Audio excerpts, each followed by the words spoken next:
Go ahead and fight me in the comments. I know you will, but sometimes, hear me out. Sometimes the audio is better than the book, okay? Sometimes it is, okay? Hey, what's up? Hello, Katie here. Welcome back to my channel, and we're gonna talk about my favorite audiobooks. Now, not only are these my top favorite audiobooks, but they're also books that I say are way better listened to than physically read. Half of which I've done both, and I'm here to definitively state they're better on audio, okay? Let's just get a couple genres out of the way, first of which being anything narrated by the author. Anything narrated by the author, mainly comedic memoirs, like comedic memoirs. Yes Please by Amy Poehler and Bossy Pants by Tina Fey and anything by Mamrie Hart. Literally any book by Mamrie Hart from You Deserve a Drink on YouTube. Absolutely fantastic. And the thing about these, you're not gonna have their comedic timing. So when you physically read it, you're not gonna get the full comedic value of it as you would listening to them tell it to you. It's like reading a play. You can read it, but wouldn't you want to hear someone act it out? Yeah, of course you would. It's just so much better. I would also say this about anything that is poetry. If there is slam poetry or spoken word poetry, hear it spoken word, like hear them say it. And that kind of delves into an author specifically, which is Elizabeth Acevedo. Her books are so good. Oh my God. They're narrated by her and they're slam poetry. My favorite of which is Clap When You Land, and it is her narrating two girls that are sisters who have the same father, but they don't know that they have the same father, and he dies in a plane crash that I think he's going to the Dominican Republic, and it crashes. And one of the girls is from the Dominican Republic, Katie, and the other one is from New York City, and they live very different lives, different moms, completely separate. And then the girl from New York City goes to the Dominican Republic to find her sister to see what life her dad was living. And the voices that Elizabeth Acevedo gives these girls and the culture that is behind their voices is just so stunning. And the slam poetry, it's just beautiful. And literally, why would you ever physically read this book? Like, why on earth? I don't understand. Another book that's read by the author that I would highly suggest is Becoming by Michelle Obama. I don't think I know a single person that has physically read this book. For good reason. Like, listen to her tell it. How often, tell me this, riddle me this, how often are you gonna have a first lady of the United States tell you a story? Practically never. But if you put headbuds in, okay, earbuds. If you put earbuds in, turn on Becoming by Michelle Obama and have her tell you her life story. It's like this like sweet lady, this sweet, beautiful, smart, amazing woman of this earth is telling you about how she fell in love with Barack Obama. Like, I'm sorry, stop. Like, I can't stop the clip. Like, it's beautiful. It's amazing. And hearing her voice is just beautiful. It's great. Speaking of beautiful voices that you need to hear and never read, anything narrated by Julia Whelan. Anything. If it says Julia Whelan, buy it. I swear to God. If you're looking at a book, okay? This is you in the bookstore. You're looking at a book. You're going, I want to buy this, okay? You pull your phone out. You look it up on Libby, Audible, whatever you want. And it says it's narrated by Julia Whelan. You put that book back on the shelf and you keep walking, sis. You keep freaking walking because you need to listen to the audiobook. Julia Whelan is a mastermind of her craft. She has narrated, like, every good audiobook out there has been narrated by Julia Whelan. I swear, like, she must have her pick of the litter at this point. People don't even ask her to narrate books. She reads a book and she goes, I want it. And they just say yes. Like, let me just tell you a couple things that she's narrated. Gone Girl, The Four Winds, Malibu Rising, The Seven Husbands of Evelyn Hugo, Educated. Like, she's like literally done everything. She's just everything amazing has been from her mouth. I swear to God, she is fantastic. Oh, she also did The Invisible Life out of the Room. What a stunner. This first book, we're just gonna get it out of the way because I know you're all gonna wait for it. You're all gonna be like, hello, where is the definitive, the audiobook is better? And it's Daisy Jones and the Six. Why was there a physical book even published? Like, I can't begin to fathom why they printed a copy of this book, because it's honestly just a red herring. It's a tease. Every single person that I've heard that has been like, oh, the book was kind of boring, or I don't know, has been reading it physically and then picked up the audiobook and been like 5 stars. Oh my God. This is a full cast narration, and it is the most full cast I've ever heard of. Like, every single character has their own voice, like their own voice actor, and they're actors you would recognize, like from TV and movies and the stage. What? It is about a very, very iconic, popular 1970s rock group. Now, there's someone who is interviewing them and wanting to get the story about how the band broke up. So basically, they started out as the Six, which was being led by Billy Dunn. And then they meet up with this girl, Daisy Jones, who their manager for the Six decides she's amazing, she's really good, I'm gonna bring her on. But Daisy and Billy kind of have a love-hate relationship. But here's the thing, they can't work together, but they make their best work when they're together. The art they create is stunning, beautiful, and goes absolutely viral. So they have this tumultuous relationship, and it's following them through relationships, drugs, addiction, fame, lots of things. And it's also heavily kind of drawing inspiration from the album Rumors, which was Fleetwood Mac and Stevie Nicks. And if you know anything about that album or anything about Stevie Nicks and her tumultuous relationship with Fleetwood Mac, then you are gonna see a lot of elements of that story in this story, like a lot. Like, it's basically copywriting Stevie Nicks' entire life, but I love it. And also, it just feels so real that I know everybody says this, and I know even me telling you that it's not real, you're gonna do it anyway. I was listening to this book, and halfway through, I was Googling the lyrics, like Googling the words, because I wanted to hear them sing it. And I'm not finding anything, and I'm like, oh my God, it's because this band is not real. What? Like, you're really gonna think they are. I'm serious, Taylor Jenkins Reid just has a way. She has a way. And also, that's a perfect segue into my second book, which is clearly The 7 Husbands of Evelyn Hugo. Not only is this one of my favorite books of all time, but it is one of my favorite audiobooks of all time. But basically, you are following a aging, famous, iconic actress, Evelyn Hugo. She's kind of like our Meryl Streep or like Angelina Jolie, kind of. Like, I'd say like the fame of paparazzi-wise of Angelina Jolie, and then like the grace of Meryl Streep. So she has had 7 husbands in her life, and we're basically following this reporter coming to her because Evelyn has said she's finally going to do a tell-all of her life. Because even though she's in the paparazzi and in the tabloids all the time, she's very mysterious and keeps a lot to her chest, and the media want to know what's up. They want to know. And she agrees to do a tell-all, but only to one journalist. She'll only tell one girl. So she's like, okay, let's do this. And the reporter is like, tell me who was the love of your life, because she's had 7 husbands. And you're following chapters for each husband and finding out how she met them, how she married them, how it didn't work out, if it did work out, what happened. And it is so stunning. It's so stunning. It's so beautiful. The way that Evelyn is narrated is just so, I don't know, you're just like, she's like kind of a great character, but like, she felt so real. She felt so real to me, and I was Googling her. I literally looked her up on IMDb because I thought she was a real person. I thought she was real. Like, so it really does feel like you're watching a 60 Minutes with this beautiful woman.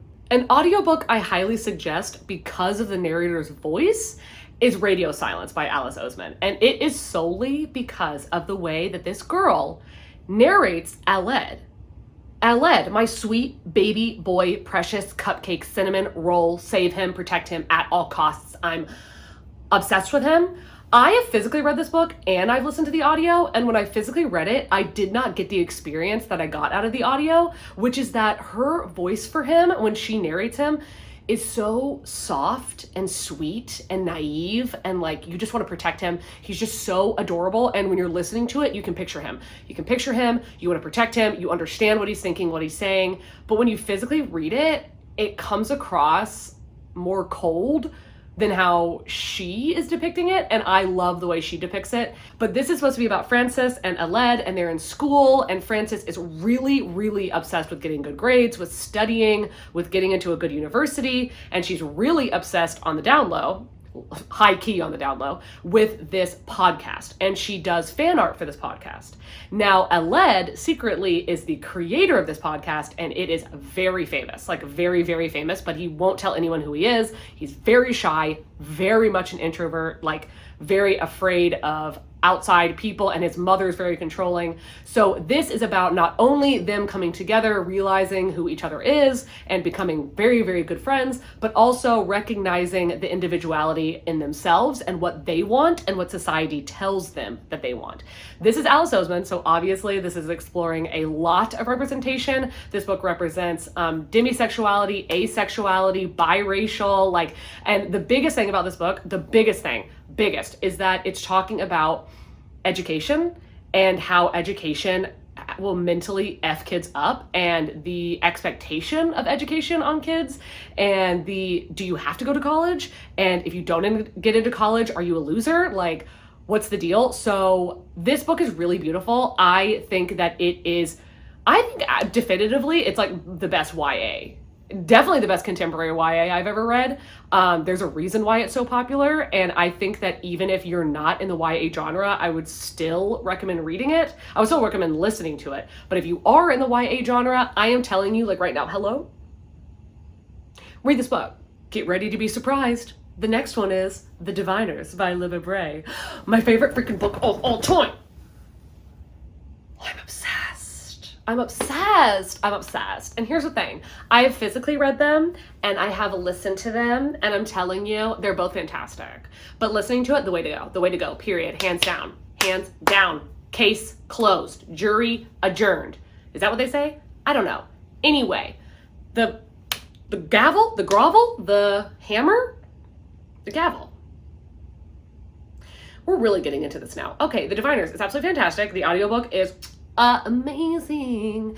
What is The Diviners about? Let's make it quick, because I've described it on this channel a bajillion times.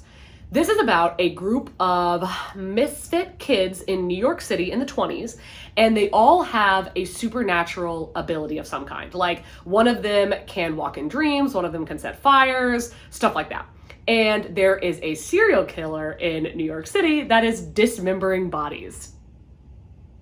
What? I swear it's YA. It doesn't sound like it, but it is. He's dismembering bodies. Here's what I found. Murder of Russian Brazil in late February 2005. The dismembered body. Oh my God, I'm not reading that. Oh my God.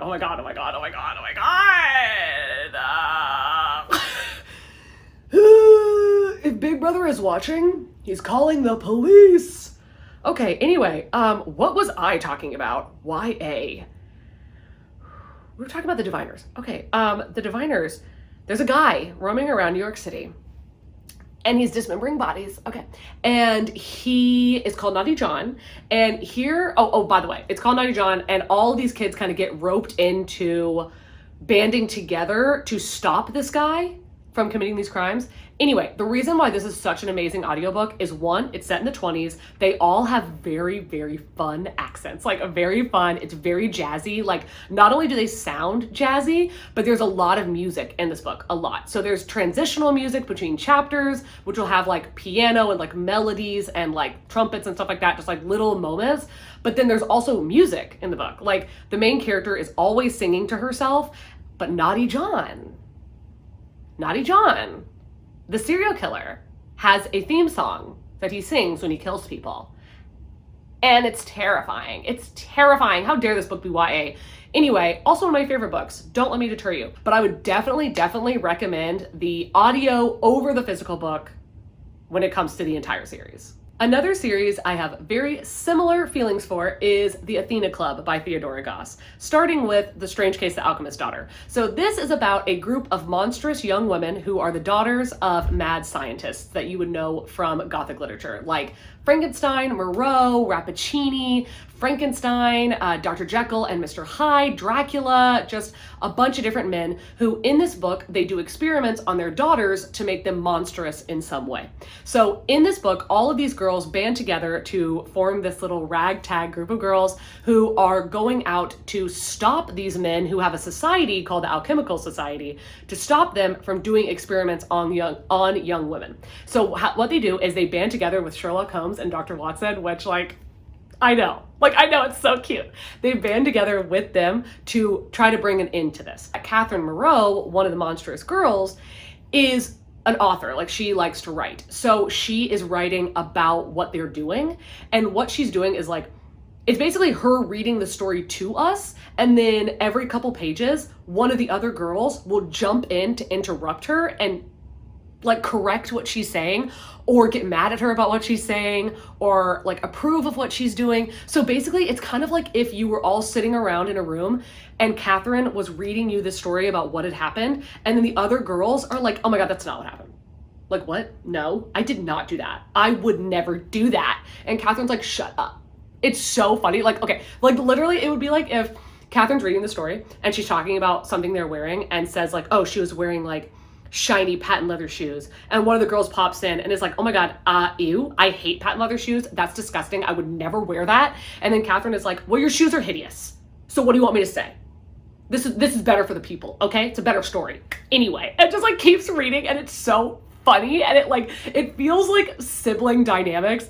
It's hilarious. Also, the accents are so good. And here's the thing. This is narrated by one girl, one woman.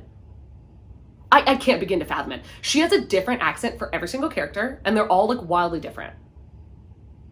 I don't understand. Like the way that she can transition between Irene Adler and Mary Jekyll, I don't understand how she does it. I truly don't. Like, it's phenomenal. It's so good.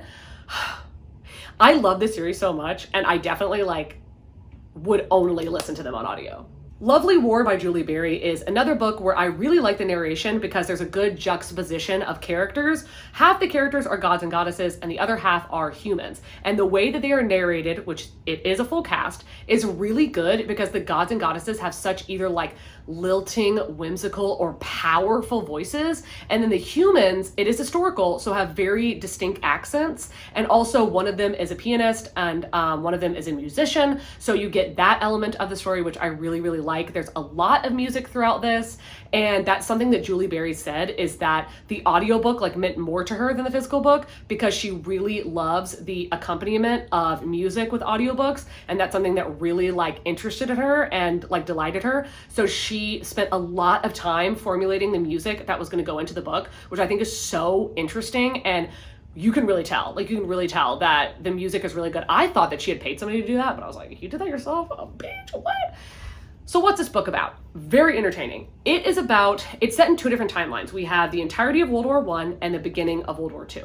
So in the beginning of World War II, Hephaestus, the god, walks in on his wife Aphrodite having sex with Ares, the god of war. And it's not the first time. So he puts her on trial. He's like, bitch, like, you broke your vow. You betrayed me again. What? So she is on trial, and she is trying to explain to him why in a time of war and love are so intertwined, and why she like can't stop herself from like kind of migrating toward Ares, and how they can't stop finding each other in times of war. So the way that she's telling this story of love and war is through her 4 favorite humans, which are 2 different love stories that happen in World War I, and how all 4 of them intertwine somehow, like all 4 of the humans intertwine somehow and are a part of each other's love stories. But then also she's calling to the stand a bunch of different gods and goddesses that also took part in these 2 love stories. These 4 people came together because of the gods, but also these 4 people brought the gods together.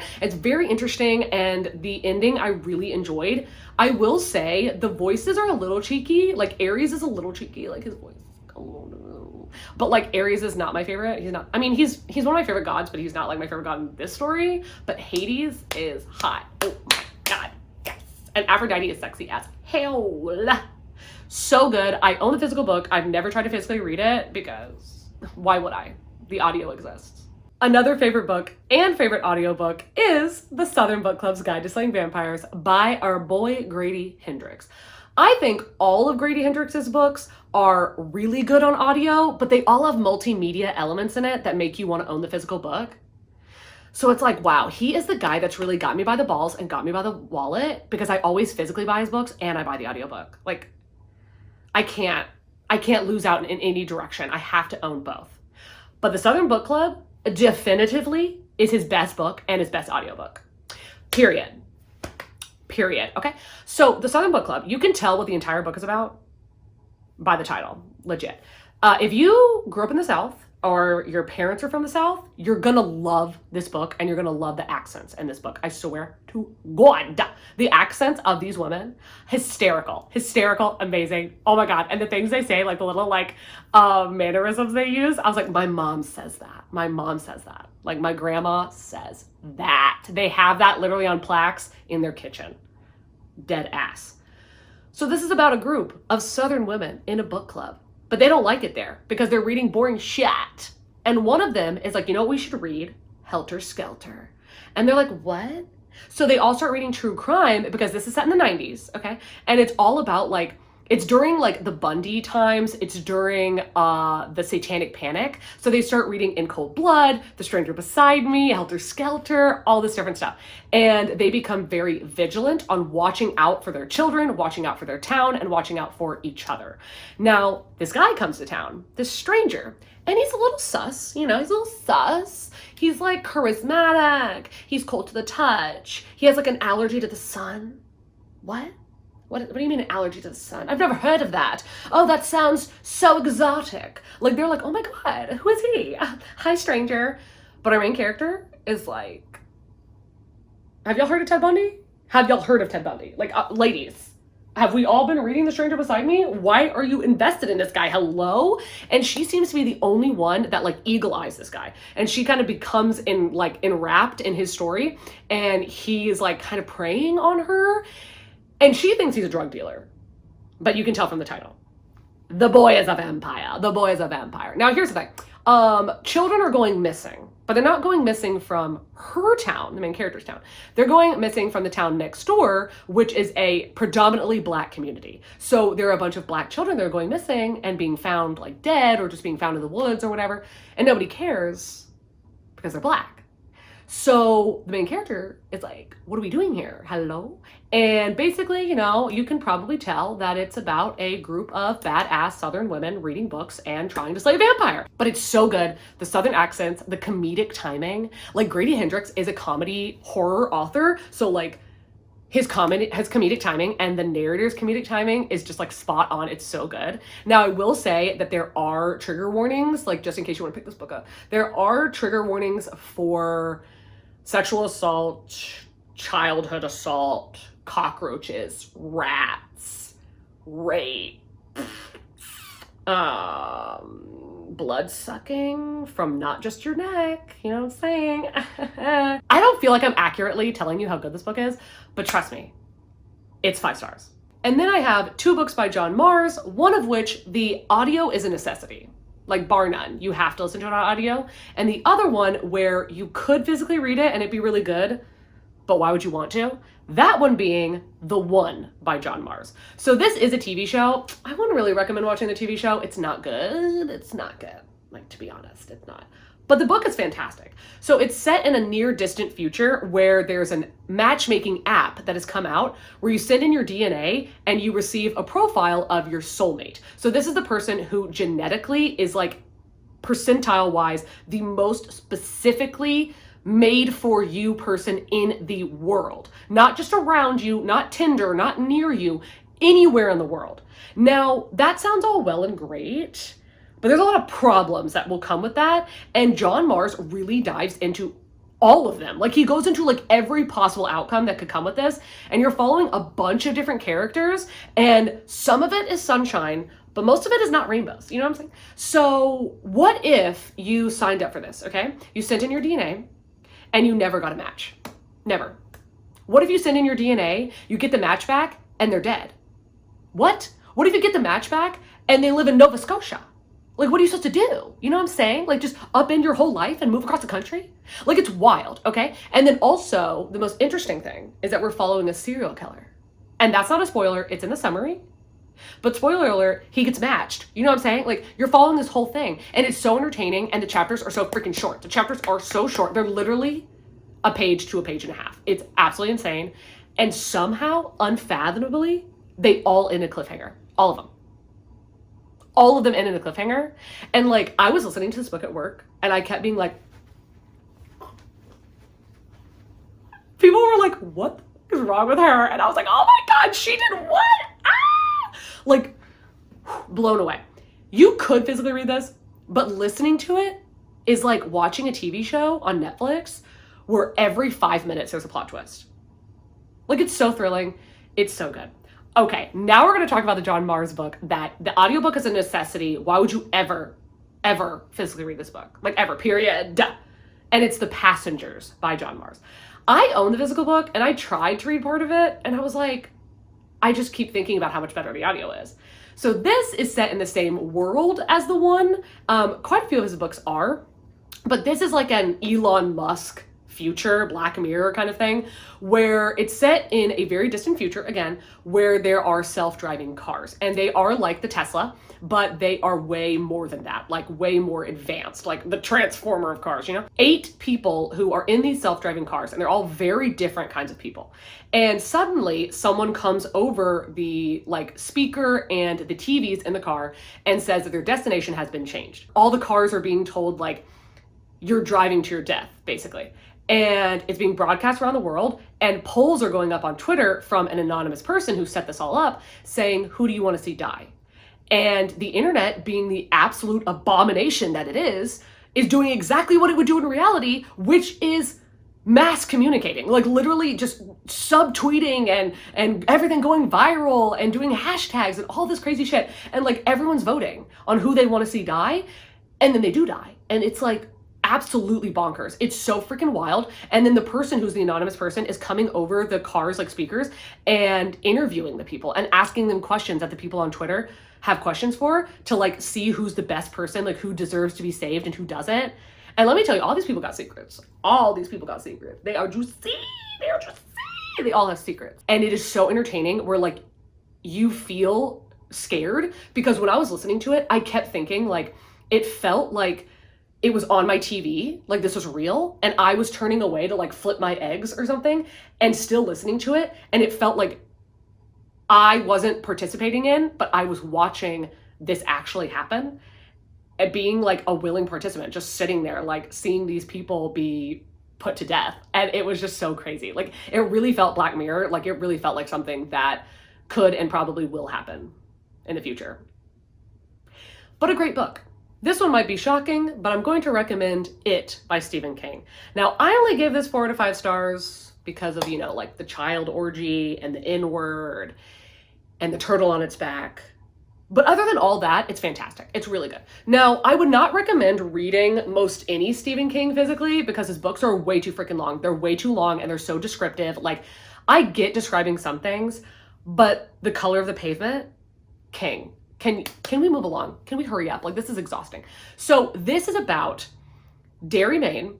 Bet you couldn't have guessed it. Our good old pal, Derry, Maine. So it's about 7 kids in Derry, Maine, and their interaction with this demonic entity called Pennywise that looks like this creepy as shit clown that's in the sewer, okay? And it is killing children.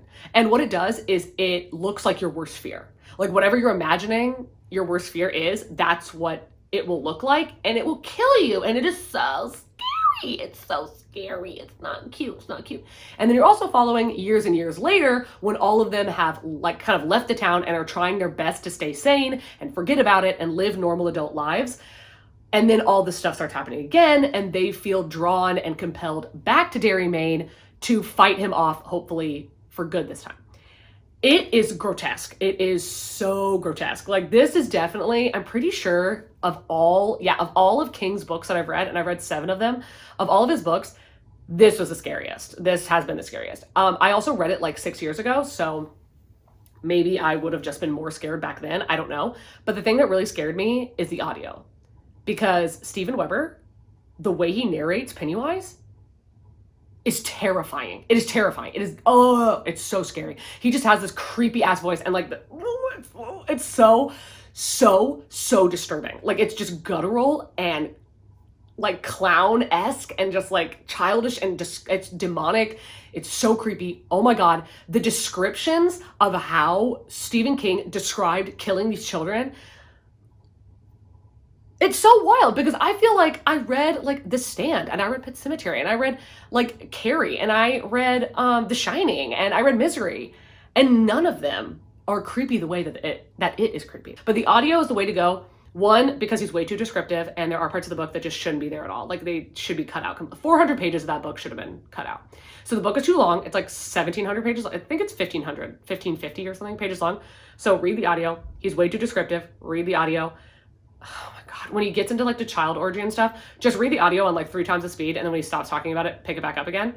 And also how terrifying Pennywise's voice is makes the entire audio so good. The last 2 books I'm going to go in depth on are Recursion and Dark Matter, both by Blake Crouch. Now, these are sci-fi thrillers, and wow, are they thrillers. Like, they are so fast-paced and good. I tried to read Dark Matter physically and just wasn't really jiving with it that well. But then when I started listening to the audiobook, I was like, this is amazing. And then Grace, she read Recursion? Yeah, and she really loved it. And she was like, I need to get Dark Matter like right now. And I told her, I was like, wait a minute, like wait, because you are not gonna like it if you read it back to back, because they're way too similar. Like, he follows a formula so strictly that his books are like basically the same, but they're really fantastic. So basically in Recursion, you're following in this town where there is this thing called false memory syndrome. So basically people are being plagued with memories of things that they think happen in their life that other people don't think happened in reality. Like, okay, basically it would be like this. If I came up to you and I said like, oh my God, like I miss you, where have you been? You're like, who are you? I'm like, what are you talking about? I'm your wife. And you're like, what? No, you're not. And I'm like, yeah, don't you remember me? You're blah, blah, blah. And I like say your social security number. I tell you everything about yourself. I tell you like when we got married, what it looked like that day, what all the gifts we got were. I'm telling you like how you like to fold your socks. Like, I know everything about you.